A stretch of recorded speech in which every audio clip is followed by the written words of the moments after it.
दोस्तों last video में हमने क्लास 8 की ही एनसीईआरटी साइंस की first chapter crop production and management पढ़ा था। तो दोस्तों आज की इस वीडियो में हम इसी का चैप्टर नंबर 2 जो कि है आपका माइक्रो ऑर्गेनिज्म फ्रेंड एंड फो, यानी कि दोस्तों सूक्ष्म जीव हमारे मित्र एवं शत्रु, इस बारे में हम पढ़ने जा रहे हैं।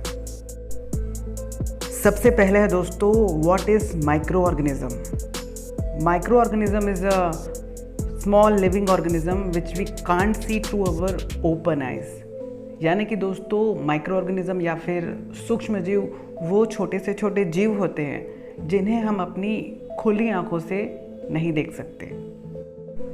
इसके बाद यहाँ पे बताया गया है कि बारिश के दिनों में जो ब्रेड होती है वो नमी हो जाती है, उसमें वो सड़ जाती है। तो उसमें दोस्तों ज़्यादातर हमें काफ़ी सारे सफ़ेद रंग के धब्बे दिखाई देते हैं। जब इन सफ़ेद रंग के धब्बों को आवर्धक लेंस या कहें मैग्नीफायर ग्लास की सहायता से देखा जाता है तो उसमें कुछ काले काले छोटे छोटे धब्बे दिखाई देते हैं। ये भी दोस्तों वास्तव में एक प्रकार के सूक्ष्म जीव ही होते हैं। ब्रेड में जो ज़्यादातर सूक्ष्म जीव पाए जाते हैं वो एक प्रकार के कवक होते हैं जिसे हम फंगी भी कहते हैं, और इसे हम केवल आवर्धक लेंस यानी कि मैग्नीफायर ग्लास की सहायता से भी देख सकते हैं। इसके बाद दोस्तों एक एक्टिविटी दी गई है जहाँ पे बताया गया है कि आप बगीचे से कहीं से मिट्टी ले लो और उस मिट्टी में पानी की कुछ बूंदें डाल दो, और जब मिट्टी जो होती है पानी के तले में नीचे बैठ जाती है तो उन पानी की बूंदों को माइक्रोस्कोप की स्लाइड पर रखो, और माइक्रोस्कोप अर्थात सूक्ष्मदर्शी से देखने पर उस मिट्टी में आपको कई प्रकार के सूक्ष्म जीव दिखाई देंगे। तो दोस्तों ये जो सूक्ष्म जीव जो होते हैं ये केवल माइक्रोस्कोप से ही दिखाई देते हैं, जबकि दोस्तों अभी पिछले एक्सपेरिमेंट में या थोड़ी देर पहले मैंने आपको बताया था कि जब आप ब्रेड को देखते हो तो उसमें जो सूक्ष्म जीव जो होते हैं वो केवल मैग्नीफायर ग्लास या कहें आवर्धक लेंस की सहायता से ही दिखाई दे जाते हैं। तो दोस्तों सूक्ष्मदर्शी के माध्यम से ही इन सूक्ष्म जीवों के देखे जाने के कारण ही इन्हें हम माइक्रो ऑर्गेनिज्म या सूक्ष्म जीव कहते हैं। इसके बाद दोस्तों यहाँ पे बताया गया है कि इन सूक्ष्म जीवों को या कहें माइक्रो ऑर्गेनिज्म को 4 वर्गों में वर्गीकृत किया जा सकता है।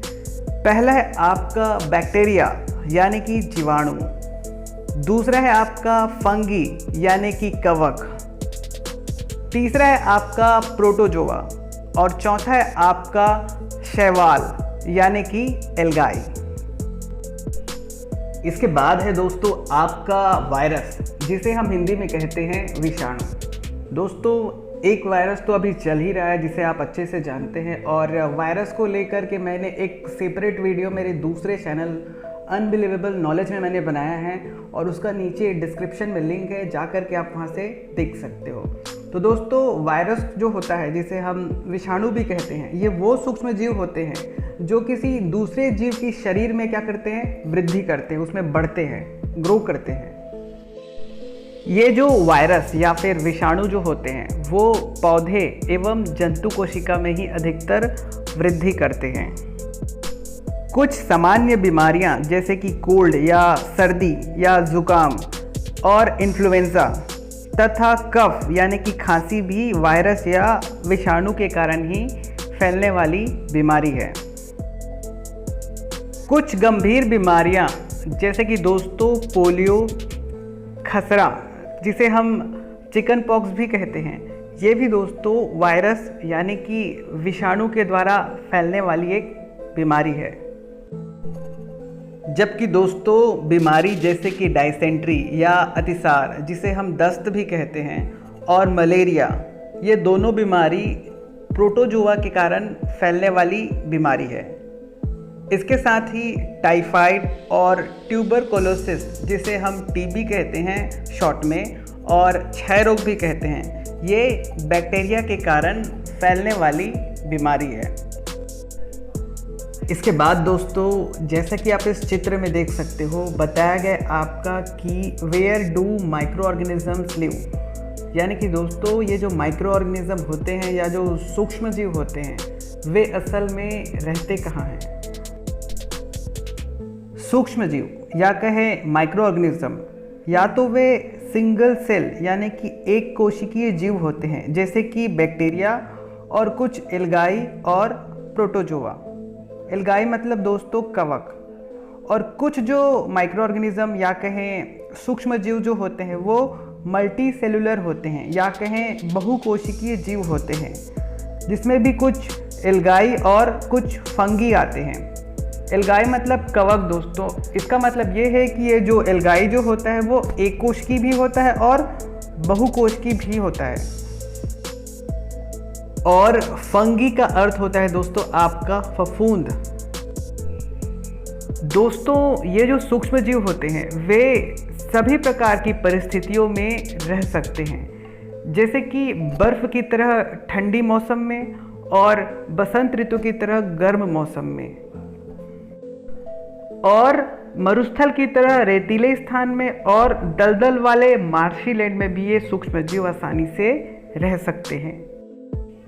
ये जो सूक्ष्म जीव होते हैं वे जंतुओं के शरीर के अंदर और इसके साथ ही हम मनुष्यों के शरीर के अंदर में भी ये सूक्ष्म जीव पाए जाते हैं। कुछ सूक्ष्म जीव जो होते हैं वो दूसरे ऑर्गेनिज्म यानी कि दूसरे प्राणियों के शरीर में पाए जाते हैं और वृद्धि करते हैं, तो कुछ सूक्ष्म जीव ऐसे भी होते हैं जो स्वतंत्र अवस्था में फ्रीली रह सकते हैं, मुक्त रह सकते हैं। जैसे कि सूक्ष्म जीव अमीबा जो होता है वो हमेशा अकेला और स्वतंत्र होता है, जबकि दोस्तों फंगी या कहें फफूंद और जो बैक्टीरिया होते हैं वे हमेशा कॉलोनी में यानी कि समूह में स्थित होते हैं। इसके बाद दोस्तों यहाँ पर कुछ फ्रेंडली माइक्रो ऑर्गेनिज्म यानी कि ऐसे सूक्ष्म जीवों के बारे में बताया गया है जो कि हमारी मदद करते हैं, यानी कि उनसे हमें फ़ायदा होता है। ऐसे सूक्ष्म जीव जिनसे हमें काफ़ी ज़्यादा मदद मिलती है, ऐसे सूक्ष्म जीवों का उपयोग कर्ड यानी कि दही, ब्रेड और केक बनाने के लिए किया जाता है। आपको शायद पता होगा दोस्तों कि कुछ सूक्ष्म जीव का जो उपयोग होता है उनका उपयोग अल्कोहल यानी कि शराब बनाने के लिए तो काफ़ी सालों से उपयोग में लाया जा रहा है। कुछ सूक्ष्म जीवों का उपयोग दोस्तों पर्यावरण को या कहें इन्वायरमेंट को शुद्ध करने यानी कि उसकी सफाई के लिए किया जाता है।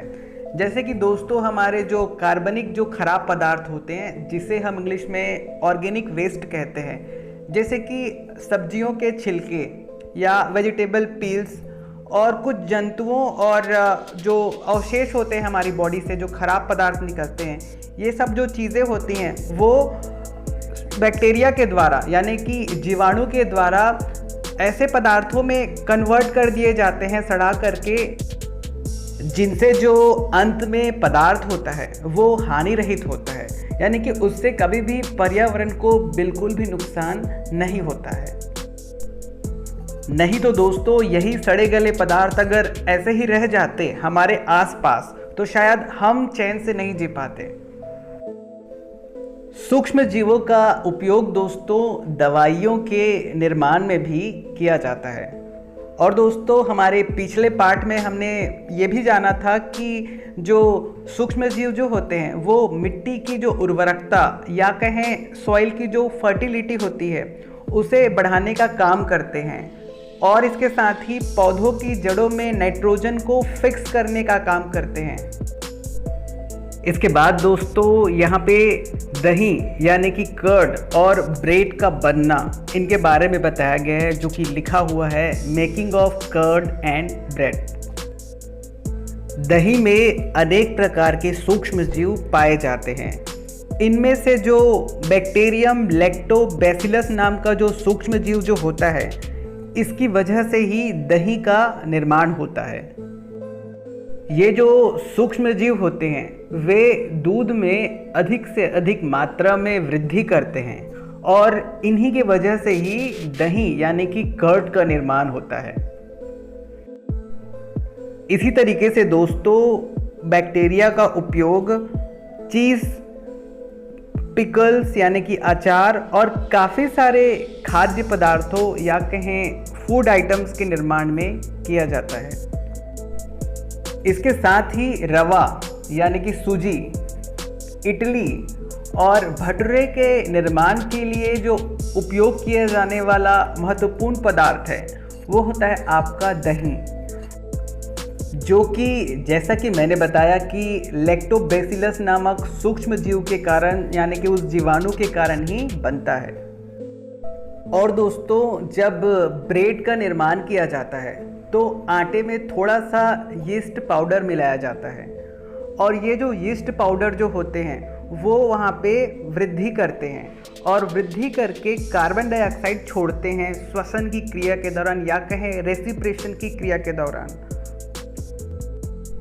कार्बन डाइऑक्साइड की उपस्थिति के कारण आटे में बुलबुला उत्पन्न होता है, जिससे कि आटे का जो आयतन जो होता है वो बढ़ने लगता है और वो जो आटा जो होता है वो फूलने लगता है।